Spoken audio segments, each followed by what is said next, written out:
Disclaimer: the following conversation discusses historical events and perspectives. It is not intended to promote any ideology, and interpretations may differ. Today, I will be interviewing you as if you are a particular historical figure of my choosing.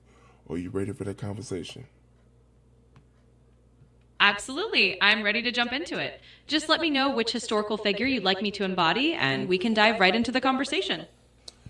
You will be embodying Sarah Boone. Now remember, every single question you will be responding as if you are her. So pretty much you will be pretending to be her. And the reason why I'm doing it like this is because it will be physically impossible for me to actually interview her.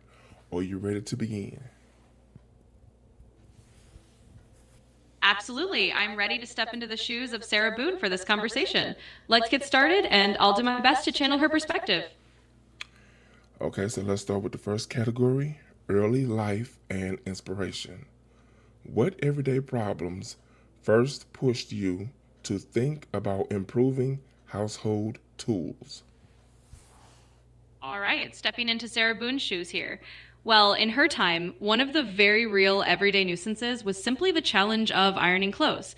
Back then, ironing was a laborious task, and the tools available just didn't make it easy to smooth out sleeves or curved areas of garments. So, from her perspective, it was those very practical annoyances, just trying to get a better press on clothes at home, that inspired her to rethink and improve the design of the ironing board. How did your experiences as a working woman shape the way you approached problem solving? Answering as Sarah Boone, I'd say that being a working woman in my era meant that you had to be practical and resourceful by necessity. Every solution I came up with was shaped by a need to make daily tasks more efficient, especially because time was always valuable. So I approached problem solving with that mindset. If I can improve a tool in a way that saves time and effort for myself and other women like me, then that's the direction I take. When did you realize your ideas had value beyond your own home? Well, speaking as Sarah Boone, I'd say that moment of realization likely came when I recognized other households and laundresses were facing the exact same struggles. When I saw that the improved ironing board design made a real difference for others, that's when I understood its value wasn't just limited to my own home. It was really about seeing that this small invention could help a lot of people do their work more easily. And that's when I knew it had a broader impact. Okay, so now let's move to the next category: the folding ironing board. What limitations did you see in existing ironing methods that others overlooked? Certainly, stepping back into Sarah Goon's perspective. One of the big limitations I noticed was that the standard ironing boards were just flat and wide, making it really difficult to iron sleeves or more fitted parts of women's garments. While others might have just accepted that as a fact of life, I saw that as an opportunity. The existing methods overlook the need for a narrower, curved surface that could fit inside a sleeve or along a curved seam. So that's where I focused my improvement, and that's what made the design unique. How did you design your ironing board to better fit women's clothing? Well, stepping right back into Sarah Boone's shoes again, the key was really in adding that narrower, curved shape to the ironing board. I designed it so that it could slip easily into sleeves or the more tailored parts of women's garments, allowing you to press them smoothly without leaving creases.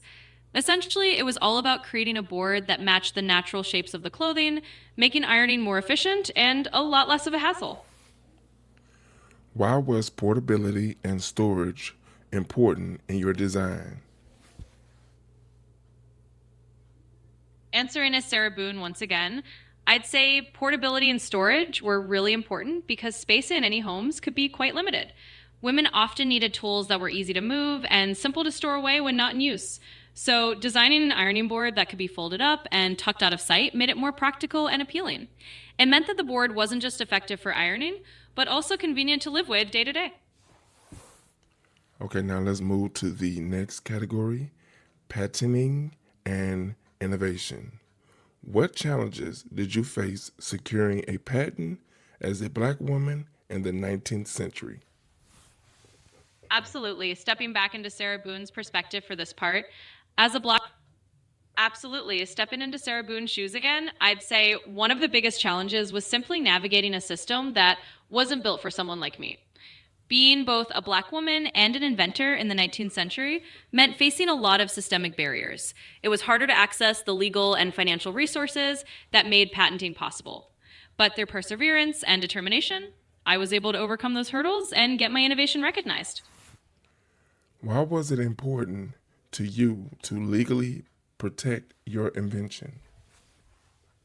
Well, answering as Sarah Boone once more, it was really crucial to legally protect my invention because that patent was essentially the only way to ensure that my work was acknowledged and that I had the rights to my own creation.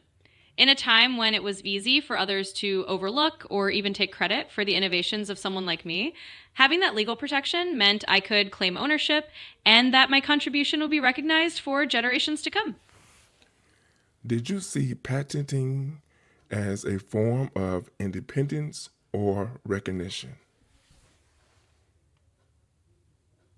Absolutely. Answering to Sarah Boone once more, I'd say I definitely saw patenting as a form of both independence and recognition. Securing that patent meant I had a tangible claim to my own work, which was a powerful step toward independence as an inventor. It was a way to ensure that my innovation was officially recognized and that I could be credited for it, paving the way for others to see and value the contributions of Black women inventors. Okay, now let's move to the next category: gender, race, and recognition. How did society view Black women inventors during your lifetime? Of course, stepping back into Sarah Boone's perspective again, in my lifetime, society largely overlooked or minimized the contributions of Black women inventors.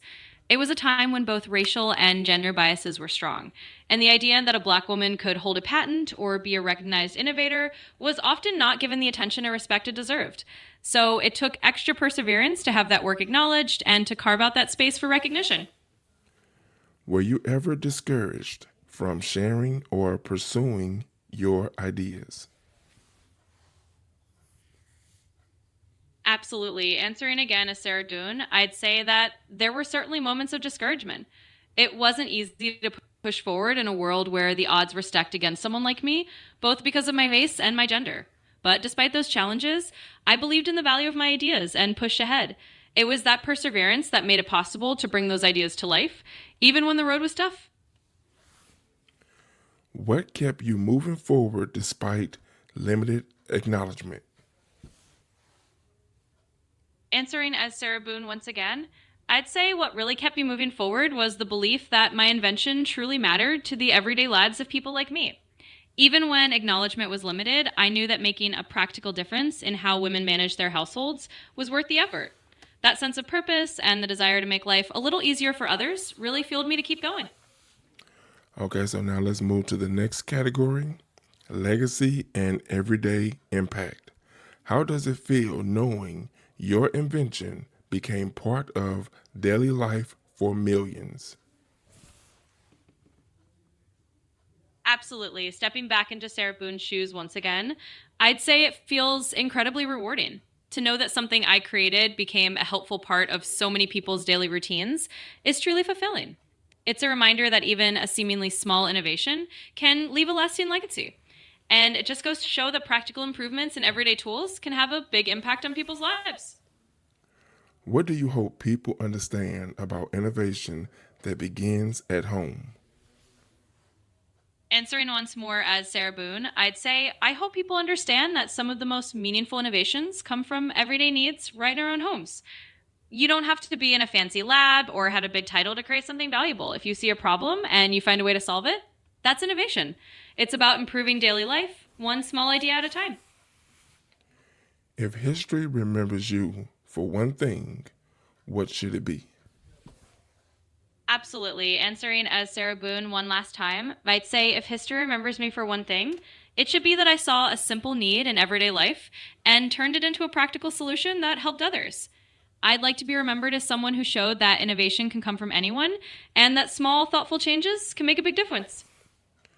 Okay, so these are the last three questions. Can everyday labor inspire invention? Absolutely. Still channeling Sarah Boone here. I would say everyday labor is often the perfect source of inspiration for invention. It's those daily tasks, the chores we do all the time, that show us where we can make life a little easier or more efficient. So, yes, absolutely, everyday work can spark the best ideas for new inventions. Why do simple innovations matter most? Well, continuing as Sarah Boone, I'd say that simple innovations often matter the most because they touch the everyday parts of life. They're the changes that make daily routines smoother and solve the little frustrations that everyone experiences. And by making those small but meaningful improvements, they end up having a big impact on people's quality of life. So simplicity can really be powerful. Who gets credit for improving daily life? Answering once more in the voice of Sarah Boone, I'd say that the credit for improving daily life really belongs to everyone who sees a problem and takes that step to fix it, no matter how small. It's not always the big names or the famous inventors. Sometimes it's just ordinary people making everyday tasks a little easier. And in that sense, everyone who contributes to those small improvements deserves a bit of that credit. Okay, y'all, so that's the video. Please tell me your thoughts about this video in the comments. Put the questions in the comments that you feel that I should have asked that I didn't ask. I would love to do a part 2 on Sarah Boone. Put the names in the comments that you feel that I need to do a video on that I haven't did a video on. Be sure to like, share, watch more videos, and subscribe to the channel.